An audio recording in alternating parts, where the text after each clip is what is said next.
nandito ang MNLF. Ipatawag lang kami ni Vice President and we are ready. The MNLF is always ready. Dapat hindi nila ginawa kay Vice President Inday yan. Very obvious talaga.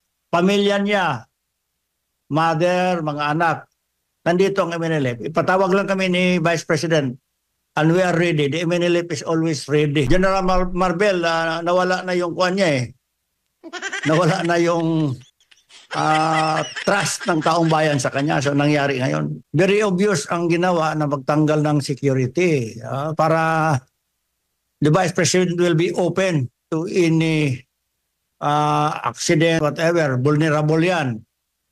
So parang ipamukha sa buong mundo na yan, nag-iisa na lang siya, etc. Parang matanggalan ng pwersa, talagang vulnerable siya.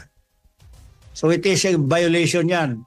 Pagdating po sa usaping seguridad, ang pangalawang Pangulo po ba ay nakikita ninyo, ma-assess nyo ba na walang banta laban sa kanya?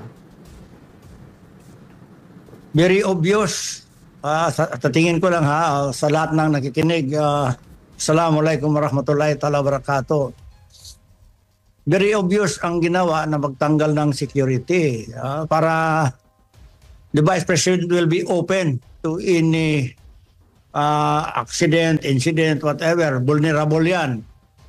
So parang ipamukha sa buong mundo na yan, nag-iisa na lang siya, etc. Parang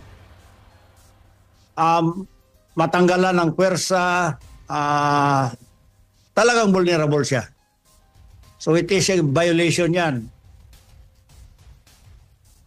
Gaano namang kahalaga na yung mananatili sa kanya na security ay meron siyang trust and confidence? Kasi napansin niya, yung pawang mga tinanggal sa kanya, yung matatagal na rin sa kanya, galing sa Mindanao, yun pa yung mga nilipat dito, tapos yung mga meron namang ibinigay doon, na yung mga natitira, pero hindi siya yung pumili. Gaano kahalaga na meron kang trust and confidence sa yung nakapaligid sa iyo? Number one, mahalaga talaga na yung security mo, trusted mo talaga yan. Mahirap maglagay ng security na wala kang tiwala. So, hindi ka mapalagay talaga dyan. So, deliberate yan na gano'n ang ginawa para ma-demoralize ang ating Vice President, the second highest office of the land. Dapat hindi nila ginawa kay Vice President Inday yan. Very obvious talaga.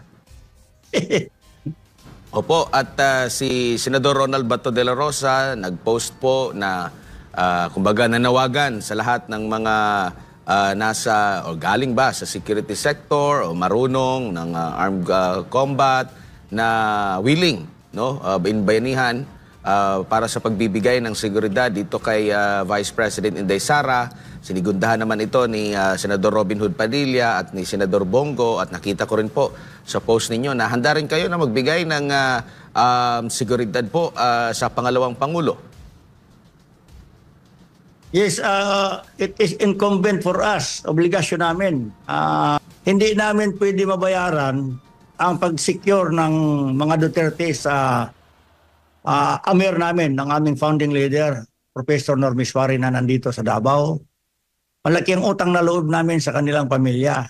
So, hindi kami pwede magpabaya. Kung kailangan nila kami, nandito kami, physically, kasama na mga prayers namin na sana sa panawagan niya, pamilya niya, mother, mga anak, nandito ang MNLF. Ipatawag lang kami ni Vice President and we are ready. The MNLF is always ready for this one.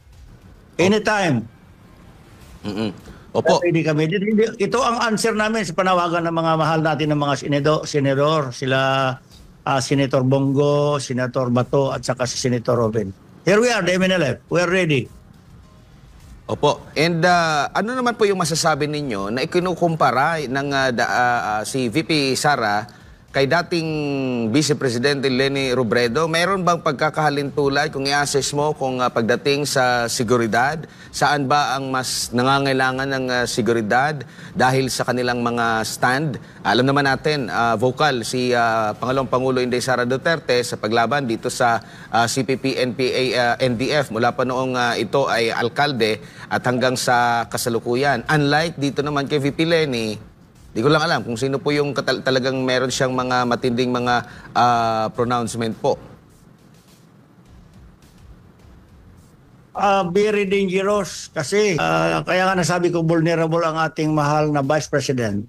Kasi very loud, very vocal ang ating Vice President against sa CPP, NPA, mga kapatid natin dyan sa kabila.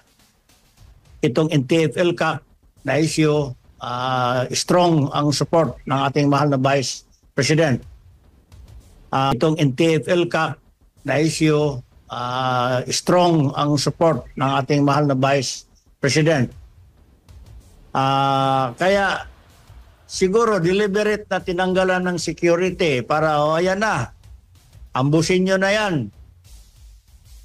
So, kasi threat siya, hindi politically, threat talaga siya. As sabi according to the Vice President, obvious naman, wala namang iba, designated survivor yan.